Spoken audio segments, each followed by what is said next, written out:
కానీ వీళ్ళ భావన మాత్రము అధిక మావైనా మార్పులైనా అధిక ఉపాధి కల్పించే ఉత్పత్తి. మోడీ గారి మోడల్ ఏంటి?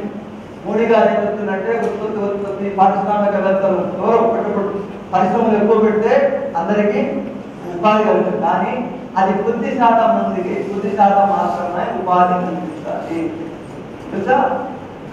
దాన్ని ఇప్పుడు అంబానీలు అదానీలు వీళ్ళు ఉత్పత్తి చేస్తే పెద్ద పెద్ద పారిశ్రామికవేత్తల వల్ల బాగుపడేది ఎవరంటే పారిశ్రామికవేత్తలు పడతారు, కొద్దిగా సంపన్న వర్గాలు బాగుపడతారు, మధ్య వర్గానికి కొన్ని ఉద్యోగాలు రావచ్చు. భారతదేశంలో 9% అభివృద్ధి సాధించాము, కానీ 90% ప్రజలు ఇంకా బాధపడుతున్నారు. ఎందుకు? ఈ 9% అభివృద్ధి 90% ప్రజలకు ఉపయోగపడుతుంది. ఎంతమందికి ఉపయోగపడుతుంది? ఒక 20% ఉపయోగపడుతుంది. సంపన్నులకు పట్టణ ప్రాంతాల ప్రజలకు ఎక్కువగా ఉపయోగపడుతుంది. పేదవాళ్ళకు ఉపయోగపడేదే, పేదవాళ్ళకు ఉపయోగపడేది ఈ స్వయం సహాయక బృందాలు, మన్రేగా ఇలాంటివి ఉపయోగపడతాయి భారతదేశం. అర్థమైందా? మీకు ఈ అవగాహన అవసరము. ఏ అవగాహన? మీరు కావాల్సింది ఏంటంటే అందరికీ ఉపాధి కల్పించే మార్గం చెప్పండి చెప్పాలి. అలా ఈయన వస్తే ఏదో మాయ చేస్తాడు, ఆయన వస్తే చేయలేడు అనుకోవడం పొరపాటు. అక్కడ చాలా మంది ఇప్పుడు మాయలో ఉంటారన్నమాట. ప్రజలను మభ్య పెడతారు. మీడియా వాళ్ళు ఏంటంటే ఆయన వస్తే మారిపోతుంది, ఎలా మారిపోతుంది, ఎలా మారుతుంది, ఏం దానివల్ల మీరు అడగాల్సిన ప్రశ్నలు అడగాలి. ఎన్నో ప్రశ్నలు. అధిక ఉపాధి కల్పించే విధానాలు ఏంటి? మాకందరికి ఉద్యోగాలు ఎలా కల్పిస్తారు? ఏంటి మీ వాళ్ళ విధానం? ఎన్ని ఉద్యోగాలు కల్పిస్తారు? ఎంత కేటాయింపులు చేస్తారు? బడ్జెట్ ఏంటి అని అడగాలి. కానీ ఎవరు అడిగేవాళ్ళు లేదు. మోడీ మోడీ మోడీ మోడీ వస్తే దేశమంతా మారిపోతారు, దేశమంతా మోడీ పిచ్చి పెట్టి జనాలు పిచ్చోళ్ళకు అర్థం కావడం లేదు. పిచ్చి పెట్టి మోడీ వస్తాను, మోడీ మన్మోహన్ సింగ్ రెడ్డి ఎక్కువ ఏం చేస్తాడంటే నిర్ణయాలను తొందరగా అమలు చేస్తారు. కాదని కాదు, మన్మోహన్ సింగ్ కూడా మోడీ విధానమే. ఏంటి మన్మోహన్ సింగ్ విధానము? పెట్టుబడిదారులు, పెట్టుబడిదారులు ప్రోత్సహించడం. మన్మోహన్ సింగ్ విధానానికి మోడీ విధానానికి భేదం లేదు, విధానం. కానీ ఆచరణలో కొంచెం భేదం ఉంది. ఆచరణలో ఏంటి భేదం అంటే మన్మోహన్ సింగ్ సచ్చుగా ఉంటాడు, అతను మోడీ వస్తే చేయమంటాడు, చేపిస్తాడు అంతే తప్ప విధానాల్లో పెద్దగా మార్పు లేదు. దానికి జనాలు అర్థం చేసుకోకుండా మోడీకి మన్మోహన్ బుద్ధిగే భేదము. ఆయన మన్మోహన్ సింగ్ నియమించబడ్డ ఎన్నుకోబడ్డ ప్రధానమంత్రి కాదు కదా, ఆయన మాట మంత్రి ఎదురు కాబట్టి స్వతంత్రంగా అమలు కావడం కాలేదు. మోడీ ఉదాహరణ ఏంటి? చెప్పారు డీజిల్ ధర పెరుగుతాయి. ఉదాహరణకు ఇసుక దాదాపు నది ఉంటున్న దాదాపు కొద్దిగా కాదనుకుంటే ఉచితంగా పెద్దగా దొరుకుతుంది. అది పట్టణానికి వెళ్ళినప్పుడు ధర రేటుగా హైదరాబాద్లో ప్రతిరోజు 6 7 ఎందుకు? దానికి ముఖ్యమైన కారణం ఏంటి? రవాణా. అంటే రవాణా ఖర్చు ఎందుకు పెరిగింది? డీజిల్ ధర పెరిగితే రవాణా ఖర్చు పెరుగుతుంది. డీజిల్ పెట్రోల్ వాడతారు, పెట్రోల్ వాడడం. డీజిల్ ధర పెరిగినప్పుడు రవాణా ఖర్చు పెరిగి రవాణా వస్తువు ధర. అలాగే మనం పల్లెటూరుకి వెళ్ళినప్పుడు పండుగ ధర ధర ఎక్కువ. ఎందుకంటే దానివల్ల రవాణా ఖర్చు, తర్వాత దళారుగా ఉన్నారు. అలా ఉదాహరణ ఇచ్చినప్పుడు పాయింట్ ఇంకా స్పష్టం. ఉదాహరణ ఇంకోటి ఏంటంటే పొందన. పొందన అంటే ఏంటి? వాక్యానికి మధ్య హేతుబద్ధమైన సంబంధం. వాక్యానికి మధ్య హేతుబద్ధమైన సంబంధం అంటే మీకు అర్థమైంది. నేను ఉదాహరణ గౌతమ బుద్ధుని 4 సత్యాలు ఏంటి సత్యాలు? మొదటి సత్యం ఏంటంటే ప్రపంచంలో ఉంది. 2వ సత్యం ఏంటి? దురాశ దుఃఖానికి కారణం. 3వ సత్యం ఏంటి? దురాశ చేస్తే దుఃఖాన్ని అధిగమించవచ్చు. 4వ సత్యం చెప్పాడు? అష్టాంగ మార్గం ద్వారా దురాశ చేయించవచ్చు. ఈ 4 సత్యాలలో పొందన అంటే హేతుబద్ధమైన సంబంధము. భౌతిక సంబంధం కాదు, హేతుబద్ధమైన సంబంధం. ఏంటి హేతుబద్ధమైన సంబంధము? మొదటి వాక్యం ఏం చెప్తుంది? సమస్యలు తెలియజేస్తుంది. ప్రపంచంలో ఉంది సమస్య. 2వ వాక్యం ఏం చెప్పింది? దురాశ దుఃఖానికి కారణం. అంటే 2వ సత్యము మొదటి సమస్యకు కారణం చెప్తుంది. కాబట్టి హేతుబద్ధమైన సంబంధం ఉంది. 3వ సత్యం ఏంటి? ఏం చెప్పు? దురాశను చేస్తే దుఃఖాన్ని అధిగమించవచ్చు. 3వ సత్యము సమస్యకు పరిష్కారం తెలియజేస్తుంది. కాబట్టి హేతుబద్ధమైన సంబంధం ఉంది. 4వ సత్యం ఏం చెప్పింది? నా అష్టాంగ మార్గం ద్వారా దురాశను చేయించవచ్చు. అంటే ఏం చేద్దాము? ఆ పరిష్కారాన్ని ఎలా అమలు చేయాలో తెలియజేస్తుంది. కావున ఈ 4 వాక్యాలలో హేతుబద్ధమైన సంబంధం ఉంది. దీన్ని ఏమంటారంటే పొందన ఉంది అంటారు. చాలా మంది పొందన లేకుండా రాసుకుంటారు, పొందన లేకుండా మాట్లాడుతుంటారు. ఈ వాక్యం 2 వాక్యాలు కలిసి ఉంటాయి కానీ హేతుబద్ధమైన సంబంధం. భౌతికంగా ఒక వాక్యం తర్వాత ఒక వాక్యం వస్తారని పొందన. హేతుబద్ధమైన సంబంధం ఉంటేనే పొందన. అర్థమైందా? ఆ హేతుబద్ధమైన సంబంధము ఎలా ఉంటుంది? నాకు ప్రశ్న. ఈ 4 సిద్ధాంతాలు చదివినప్పుడు ఏంటి గౌరవం? ఏ ప్రవక్త అనేంత స్పష్టతతో మాట్లాడతారు. ఎందుకు ఎలా అయినకు ఆ ప్రశ్న నాకు జవాబు నేను చెప్తున్నాను. ఏంటంటే ప్రశ్న జవాబు ప్రక్రియను పాటించాడు. ఏంటి ఆ ప్రశ్న జవాబు ప్రక్రియ అంటే ప్రపంచంలో 9 మంది ప్రశ్నించాడు. దుఃఖానికి కారణం ఏంటి? జవాబు వచ్చింది. ఏంటి? దురాశ దుఃఖానికి కారణం. తర్వాత మళ్ళా ప్రశ్నించాడు. ఏంటి? సమస్య పరిష్కారం ఏంటన్నా? దురాశను చేస్తే దుఃఖాన్ని అధిగమించవచ్చు. మళ్ళా ప్రశ్నించాడు. ఎలా? రైట్ మాట, రైట్ పెట్టేసి రైట్ మంచి ప్రవర్తన, మంచి ఆలోచన, మంచి జీవితాన్ని గడపడం ఇలా అని చెప్పాడు. చూసారా? మీరు ఏం చేయాలి? ప్రశ్న జవాబు వల్ల ప్రశ్నించాలి మళ్ళా జవాబు వల్ల ప్రశ్నించాలి. అట్లా మీరు కూడా బుద్ధిని ఆ ప్రక్రియ ఏ ప్రక్రియ? ప్రశ్న జవాబు ప్రక్రియను పాటిస్తే మీలో పొందన ఉంటుంది. ఆ పొందనతో స్పష్టత వస్తుంది. ఇలా పొందనతో రాసేవాడు చాలా అద్భుతంగా చూసుకుంటారు. మీరు స్పష్టంగా రాశారు. స్పష్టత చాలా అద్భుతంగా పడతారు. స్పష్టంగా రాస్తారు. ఎక్కువ మంది సమాచారం తెలివంతులే కాదని కాదు, కానీ అంత స్పష్టంగా ఎక్కువ రాయదు. స్పష్టత చాలా అవసరం.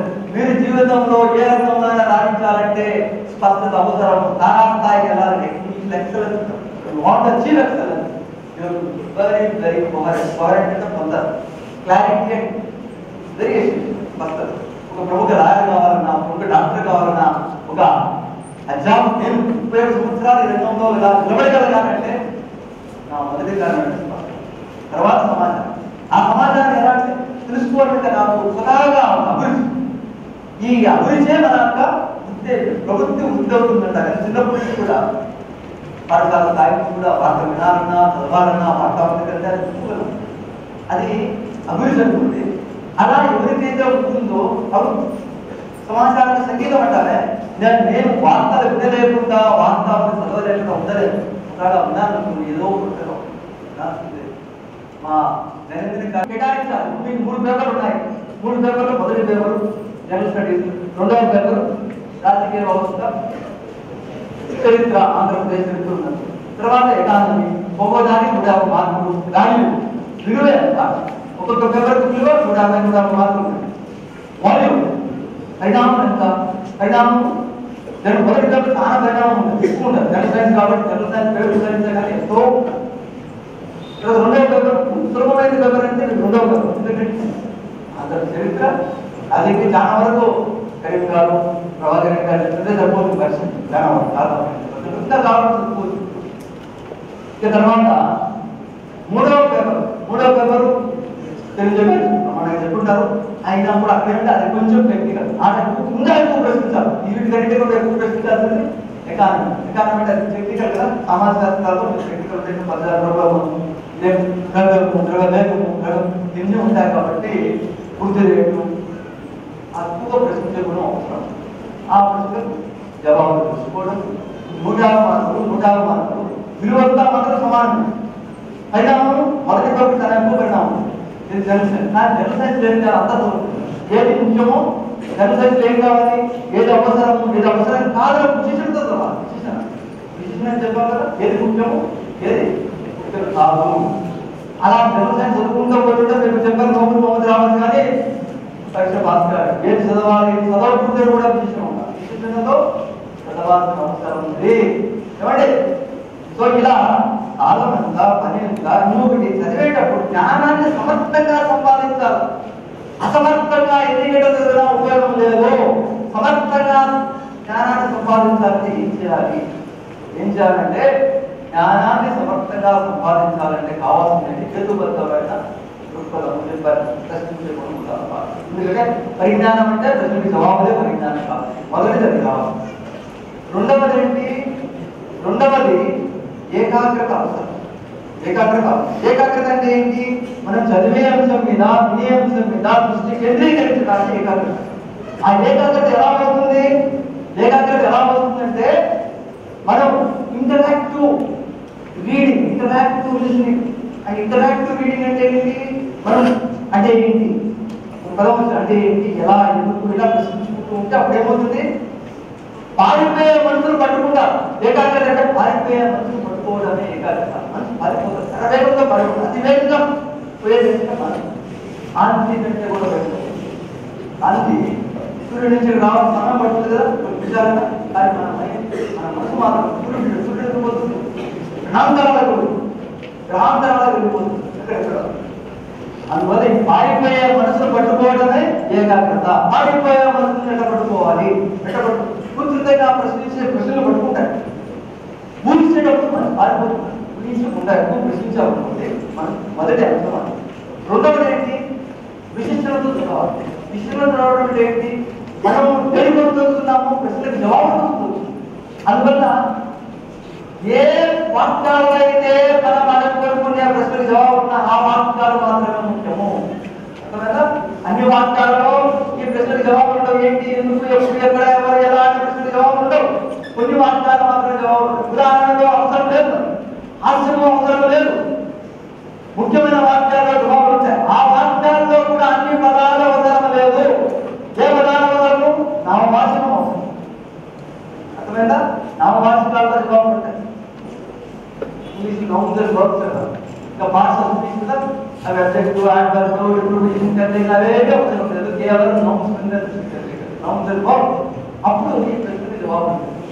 అట్లా మీరు విశేషణ అవసరం. ఏమండి? మూడవ అంశం ఆసక్తితో చదవాలి. మీరు ఎప్పుడైనా ఆసక్తితో చదివేటప్పుడు మీ మనసు పారిపోయిందా? చూసుకోండి, డిఫరెంట్ చేసుకోండి. ఆసక్తితో చదివేటప్పుడు మనసు పారిపోతుంది. అనాసక్తి చదవాలి. ఇక్కడ అక్కడ కూడా పోతాం. అందువల్ల ఆసక్తి. నాలుగవది తర్వాత ఆసక్తితో మోటివేషన్ అంటే నేను ముందుకు సాధించాలా అనే ఒక పట్టుదల ఉన్నప్పుడు ఏమవుతుంది? సైకలాజికల్ గా స్ట్రాంగ్ అవుతుంది. లేకపోతే మనసు పోతుంది, అడ్డపోతుంది, మారిపోతుంది. పట్టుదల ఎక్కువైనప్పుడు అప్పుడు మనం జాగ్రత్తగా ఉంటాం. కష్టమైన ఇష్టంలో దాని గురించి కష్టమైనటువంటి పట్టుదల పెంచుకోవాలి. పట్టుదల పెంచుకోవడం అంటే ఎట్లా? నేను సాధించాలి. దృఢ సంకల్పం అంటానే మోటివేషన్. దృఢ సంకల్పం ఉన్నప్పుడు మీకు వేసవికాలం వస్తుంది, వేడి పెరుగుతుంది. వేడి పెరిగినప్పుడు చెమటలు పడుతుంది. అయినా కూడా దృఢ సంకల్పం ఉన్నప్పుడు ఏమవుతుంది? భరిస్తాం. లేకపోతే భరించదు. కొంచెం ఇబ్బంది కలిగినా వదిలేస్తాం. దృఢ సంకల్పం ఉన్నప్పుడు భరిస్తాం. ఏమండి? ఆ దృఢ సంకల్పాన్ని ఇంకోటి సహనం అవసరం. భావోద్వేగాలు కాకూడదు. మామూలుగా మనం భావోద్వేగాలు కోపతాపాలు ఉంటాయి. కోపం వస్తుంది. ఆ కోపతాపాలు ఎలా ఎదుర్కొంటారు? ఎలా అంటే శాస్త్రీయ ఉపయోగం. ఏ వ్యక్తిని అయితే మీరు ద్వేషిస్తున్నారో ఆ వ్యక్తి యొక్క జన్ములతో నేను కూడా ఉంటే, ఆ వ్యక్తి పెరిగిన వాతావరణంలో పెరిగి ఉంటే నేను కూడా అలానే ప్రవర్తిస్తాను అనుకోవాలి. ఏమనుకోవాలా? ఏ వ్యక్తిని ద్వేషిస్తున్నాము ఆ వ్యక్తిని జన్మలో, ఆ వ్యక్తి పెరిగిన వాతావరణం పెరిగితే నేను కూడా అలానే ప్రవర్తిస్తాను అనుకోవాలి. అనుకుంటే ఏమవుతుంది? మనకు సహనం వచ్చినప్పుడు మన కోపతాపాలు కోపం రాదు. సహనం ఇంకా దృష్టిలకు దూరంగా వెళ్ళిపోవాలి. మనం భరించాలి. దూరంగా వెళ్ళిపోవడం మంచిది. మళ్ళీ వాళ్ళు కొట్లాడి మన మనసును పాటు చేసుకుని మన ఏకాగ్రత చేయకూడదు. అర్థమైందా? యువతి యువకుల సమస్య ఏంటంటే వయసు సమస్య ఉంటుందన్నమాట. ప్రేమ ఈ ఏకాగ్రతను దెబ్బతీస్తుంది. ఏంటి ప్రేమ? చాలా మంది ప్రేమ అంటే ఏమనుకుంటారంటే తొలి చూపు లేదే ప్రేమ అంటారు. తొలి చూపులో ప్రేమే కాదు.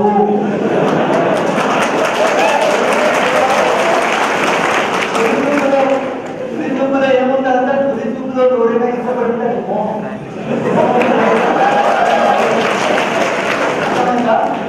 మోహం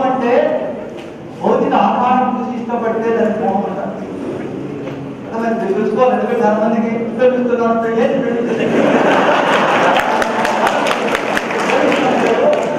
మోహిస్తున్నారు. ఆ మోహం వల్ల చాలా ప్రమాదం ఉంది.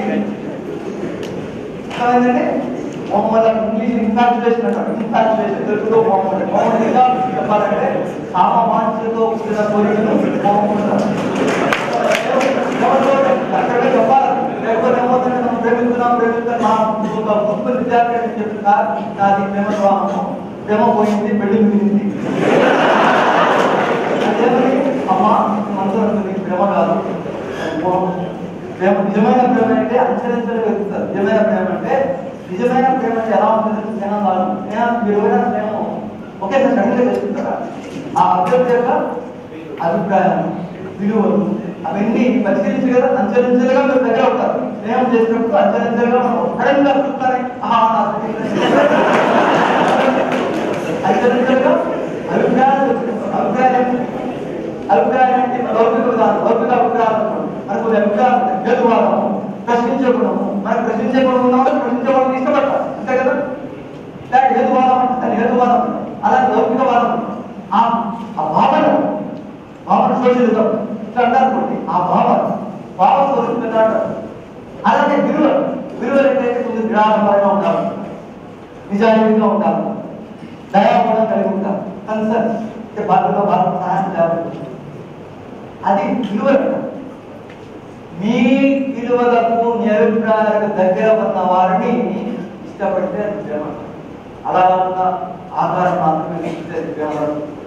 ఇంకొకటి ఏంటంటే అంటే ఆకారం చూడకుండా కాదు, మూడు బ్యూటీలు ఉన్నాయి. Beauty of heart, beauty of mind. Beauty of heart అంటే హృదయ సౌందర్యము. హృదయ సౌందర్యం అంటే విలువలు, మీ విలువలకు దగ్గర ఉండాలి.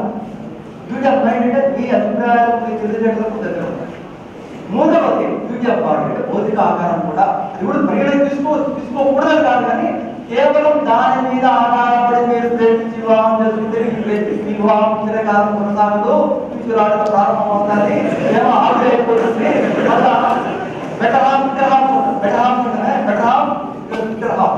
విగ్రహం అంటే మళ్ళా పిచ్చురాటతో కొట్టాడుకుంటారు, ఇది ప్రారంభం.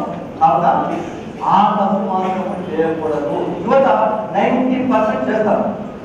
ఏంటి తప్పు? ఏం తప్పు అంటే ఒకసారి రాత్రాజన్ ఒక youth is an age of blunder, old is an age of regret. అంటే యువత ఆ వయస్సు అనేది ఏజ్ ఆఫ్ బ్లండర్. అంటే బ్లండర్ ఘోరమైన తప్పిదాలు చేస్తారు. ఏం తప్పిదాలు చేస్తారు?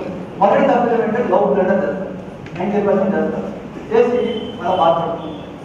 కావున దానివల్ల ఎందుకు చెప్పాల్సి వస్తుందంటే మీ ఏకాగ్రత దెబ్బతింటుందని ఉద్దేశం చెప్పాను.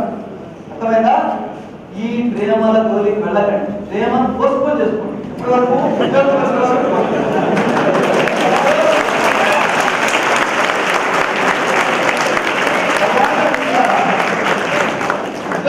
తర్వాత నిజమైన ప్రేమ అంటే అభిప్రాయాలు తెలుసుకోండి, విలువలు తెలుసుకోండి. ఏ వ్యక్తికి అయితే మీ విలువలు మీ అభిప్రాయాలు దగ్గర ఆ వ్యక్తిని మాత్రం చేస్తుంది. లేకపోతే ఈ సంసారం సాత్విగా జరగదు, ఆనందంగా బతకలేరు.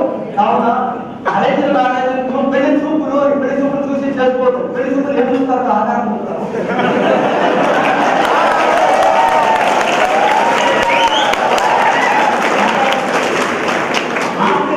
చూస్తారు. నేను చెప్పాలంటే పెళ్లి చూపులు చూసి పెళ్లి చేసుకోవద్దు. ఇక్కడ చేసుకోవాలా? జాతకాలు కాదు చూడాల్సింది. కంపాటబుల్ ఏంటంటే నేను ఈ వ్యక్తితో కలిసి జీవించగలనా లేదా, అర్థమైందా? కలిసి జీవించగలనా లేదా అని ప్రశ్నించుకోవాలి. ఎవరు చెప్పినా వినగలసిన అవసరం లేదు. ఈ విషయం మీ జీవిత విషయం. తల్లిదండ్రులు సంప్రదించండి. ఇంకోటి ఏంటంటే ఈ వయసులో మీకు పరిణతి ఉండదు. జనరల్గా తల్లిదండ్రులు సంప్రదించాలా, కన్విన్స్ చేయాలా, అలాగే మీ సేవకులను సంప్రదించాలి. మనం కలిసి ఉండగలుగుతాము. అది ఎప్పుడు సాధ్యమవుతుందంటే ఈ అభిప్రాయాలు